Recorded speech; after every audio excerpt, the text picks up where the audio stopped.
নমস্কার বন্ধুরা, আশ্বাস কুকবুকে সবাইকে স্বাগত জানাই। শীতকালে নানা রকম সবজি আমরা খাই, কিন্তু শীতকালেও যে একটা ডেজার্ট খাই সেটা না খেলে তো একদম হয়ই না।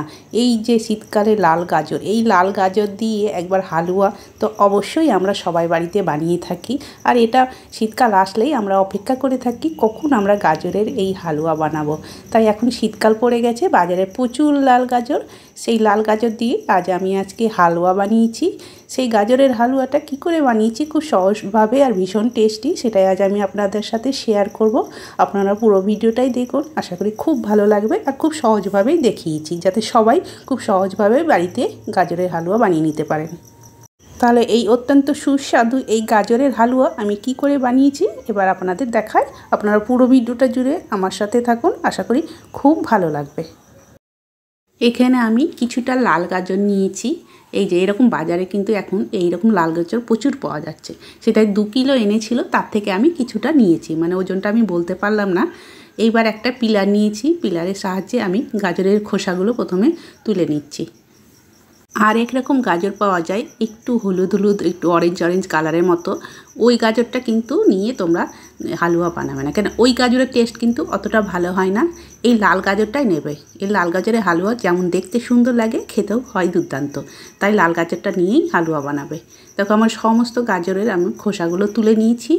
এইবার একটা বড় থালা নিয়ে নিলাম। থালার মধ্যে এইবার একটা এই যে গ্রেটার নিয়েছি। এই গ্রেটারে এইভাবে প্রত্যেকটা গাজর নিয়ে গ্রেট করে নেব। এরকম গ্রেটার তো সবার বাড়িতেই থাকে, তাই এই গ্রেটার দিয়ে এইভাবে ঘষে ঘষে গ্রেট করে নিচ্ছি। আর গ্রেট করে নেওয়ার পর এই যে এই শক্ত অংশটা এটা ফেলে দিচ্ছি। এটা গ্রেট করে নেব না, এটাকে বাদ দিয়ে দিলাম। আর দেখো গ্রেটারটা করার পর গাজরগুলো একদম সরু সরু ঝিরঝিরে সুন্দর হয়েছে।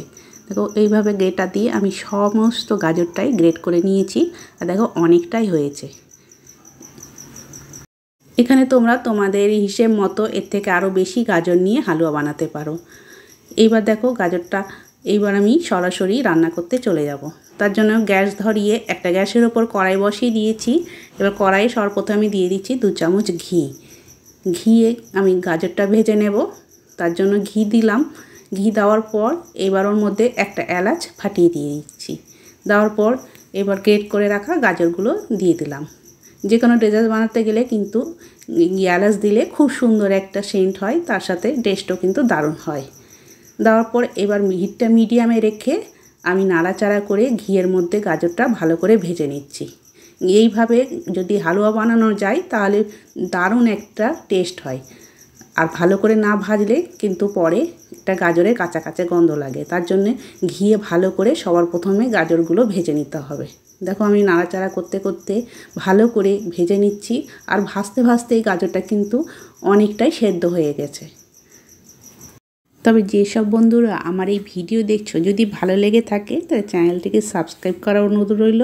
আর একটা লাইক আর বন্ধু আর ফ্যামিলিদের সাথেও শেয়ার করে দেবে। তাহলে সবাই এইভাবে খুব সহজভাবেই গাজরের হালুয়া বানিয়ে নিতে পারবে। ভীষণ সুস্বাদু আর ভীষণই টেস্টি হয়। দেখো কিছুক্ষণ নাড়াচাড়া করতে করতেই জলটা পুরো শুকিয়ে গাজরটা ভালো মতো ভাজা হয়ে গেছে। এইবার আমি ওর মধ্যে দিয়ে দিলাম হাফ গ্লাস দুধ। মানে দুধটা কতটা হবে, এই 200 ml মতো হবে। আর দিয়ে দিলাম 200 গ্রাম চিনি। আর এই যে 10 টাকা দামের পাউডার মিল্ক নিয়েছি, এই পাউডার মিল্কটাও দিয়ে দিলাম। এতে দারুণ একটা টেস্ট হবে। দেওয়ার পর এবার আমি আস্তে আস্তে এইভাবে গাজরের সাথে মিশিয়ে নিচ্ছি। আর এই সময় আমি হিটটা কিন্তু লোয়ে করে দিয়েছি। লোয়ে করে দিয়ে সবার প্রথমে আমি মিল্ক পাউডারটা ভালো করে গাজরের সাথে মিশিয়ে নিচ্ছি।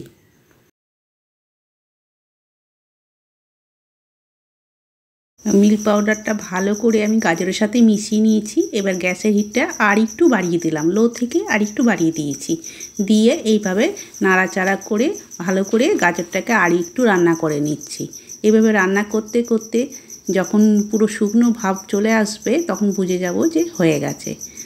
দেখো নাড়তে নাড়তে আমি কিন্তু শুকনো ভাব অনেকটাই চলে এসেছে। আর যে এলাচটা দিয়েছিলাম সেটা এবার সরিয়ে রেখে দিলাম, নাহলে খাওয়ার সময় মুখে পড়বে। তার জন্য আমি এলাচটাকে সরিয়ে দিলাম।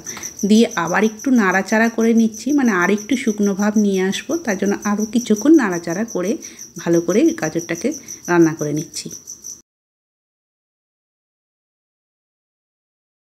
আরও কিছুক্ষণ সময় নিয়ে নাড়াচাড়া করতে করতে গাজরটা পুরো শুকনো ভাব এসে গেছে। এবার আমি গ্যাসের হিটটা অফ করে দিয়েছি।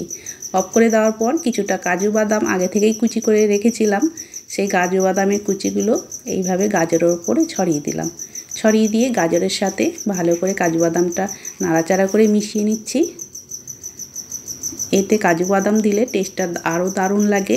এখানে চাইলে তোমরা আমন্ড কুচিও দিতে পারো অথবা চীনা বাদাম কুচিও দিতে পারো, মানে তোমাদের পছন্দ মতো যে কোনো বাদাম কুচি দিলেই হবে। টেস্ট কিন্তু অসাধারণ লাগবে খেতে। দেখো হয়ে গেছে। এটা আমি এবার 1 থেকে 2 মিনিট পর সার্ভ করব। এইভাবে কাজু বাদামটা দিয়ে রেখে দিচ্ছি, তারপরে 1 থেকে 2 মিনিট পর সার্ভ করে নিচ্ছি। দেখো 2 মিনিট পরেই আমি সার্ভ করার জন্য প্লেটে দিয়ে দিচ্ছি। দেখো কত সুন্দর হয়েছে, আর লাল গাজরের জন্য কালারটা কতটা সুন্দর হয়েছে। তাই বন্ধুরা আমি আবারও বলছি, তোমরা কিন্তু এই লাল গাজর দিয়েই হালুয়া বানাবে, তাহলে টেস্ট কিন্তু অসাধারণ হবে। আর ভীষণ সহজভাবেই দেখালাম, তোমরা খুব সহজভাবেই বানিয়ে নিতে পারবে। আর দেখো কতটা টেস্টি হয়েছে আর দেখতেও কতটা সুন্দর হয়েছে। আশা করি তোমাদের খুবই ভালো লেগেছে। আর ভালো লেগে থাকলে একটা লাইক আর কমেন্ট করে অবশ্যই জানাবে। বাড়িতে কোনো গেস্ট আসলে তাদেরকেও এইভাবে গাজরের হালুয়া বানিয়ে দিতে পারো। সবার খেয়ে কিন্তু মুখে স্বাদ লেগে থাকবে আর সবাই খুব প্রশংসা করবে, এতটাই সুন্দর হয় এই লাল গাজরের হালুয়া। তাহলে আর দেরি না করে বাড়িতে যদি লাল গাজর থাকে এক্ষুনি বানিয়ে ফেলো আর সবাইয়ের মন জয় করে নাও। তাহলে যেসব বন্ধুরা এতক্ষণ আমার সাথে ছিল তাদেরকে অনেক অনেক ধন্যবাদ জানিয়ে আজকের আমার এই ভিডিওটি শেষ করছি। আবার একটা নতুন রেসিপি নিয়ে চলে আসব। সবাই ভালো থাকবেন, সুস্থ থাকবেন। সবাইকে অনেক অনেক ধন্যবাদ।